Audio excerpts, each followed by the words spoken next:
Hello बच्चों, चलिए प्रश्न को पढ़ते हैं। इसमें लिखा है 1 किलोग्राम का एक पिंड 1 मीटर लंबी डोरी के एक सिरे से बांधकर क्षैतिज वृत्त में घुमाया जाता है।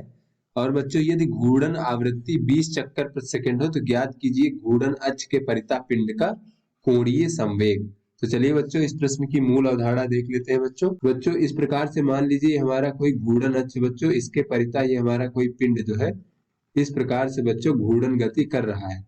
और बच्चों ये ओमेगा कोणीय वेग से घूर्णन गति कर रहा है बच्चों।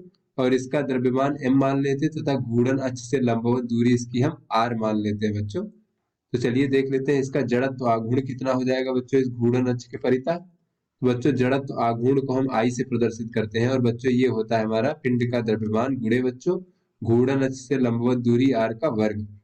और बच्चों देख लेते हैं कि पिंड का कोणीय संवेग क्या होगा बच्चों। बच्चों कोणीय संवेग को हम L से प्रदर्शित करते हैं बच्चों।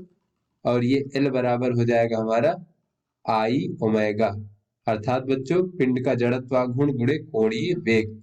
और बच्चों उसके बाद देख लेते हैं कि घूर्णन आवृत्ति क्या होती है बच्चों। तो आवृत्ति का अर्थ ये होता है कि एक चक्कर में कितने सेकंड, एक सेकंड में बच्चों कितने चक्कर लगाएगा, अर्थात बच्चों एक सेकंड में इस वृत्तीय पथ पर कितने चक्कर घूर्णन गति करेगा। तो बच्चों आवृत्ति बराबर हमारा होता है ओमेगा भागे 2 पाई चक्कर प्रति सेकंड। तो चलिए बच्चों अपने प्रश्न को हल करते हैं। बच्चों जैसा कि इस प्रश्न में दिया गया है कि 1 किलोग्राम का 1 मीटर लंबी डोरी से बच्चों एक पिंड बांधा जाता है बच्चों। तुम्हारे पास 1 मीटर लंबी डोरी है इस प्रकार से। तो कहा जा रहा है कि इसके सिरे पर 1 किलोग्राम का एक पिंड बांध दिया जाता है बच्चों। तो ये हमारा पिंड हो गया बच्चों। उसके बाद फिर इसको क्षैतिज वृत्त पर इस प्रकार से बच्चों घुमाया जाता है। बच्चों जब इसको क्षैतिज वृत्त पर घुमाया जाएगा तो वृत्तीय पथ की त्रिज्या जो है ये डोरी की लंबाई के बराबर हो जाएगी। तो बच्चों r का मान हमारा हो जाएगा 1 मीटर। और बच्चों यही जो है हमारा घूर्णन अक्ष क्या हो जाएगा बच्चों। तो घूर्णन अक्ष बच्चों डोरी के दूसरे सिरे से होकर जाएगा तथा इस तल के अभिलंबित यानी कि ऊर्ध्वाधर दिशा में होगा बच्चों घूर्णन अक्ष। तो घूर्णन अक्ष से दूरी हो जाएगी पिंड की, वही बच्चों r के बराबर होगी इस प्रकार से। और बच्चों पिंड का द्रव्यमान m का मान दिया गया है 1 किलोग्राम। तो बच्चों चलिए इसका हम वो देख लेते हैं कि जड़त्व आघूर्ण कितना होगा बच्चों। बच्चों इसका जड़त्व आघूर्ण I बराबर हो जाएगा mr का वर्ग। बच्चों I का मान प्राप्त हो जाएगा 1 गुणे 1 का वर्ग बच्चों। तो इसका मान हो जाएगा 1 किलोग्राम मीटर वर्ग।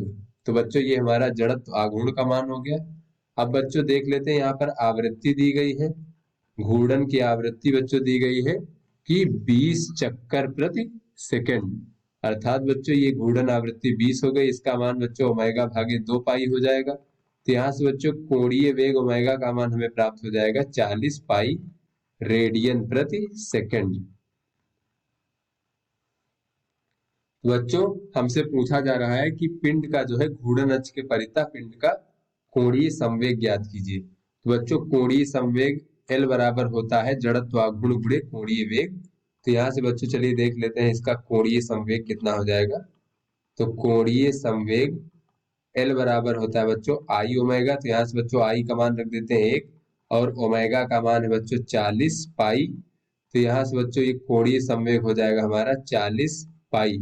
बच्चों यहाँ पर पाई का मान रख देते हैं 3.14।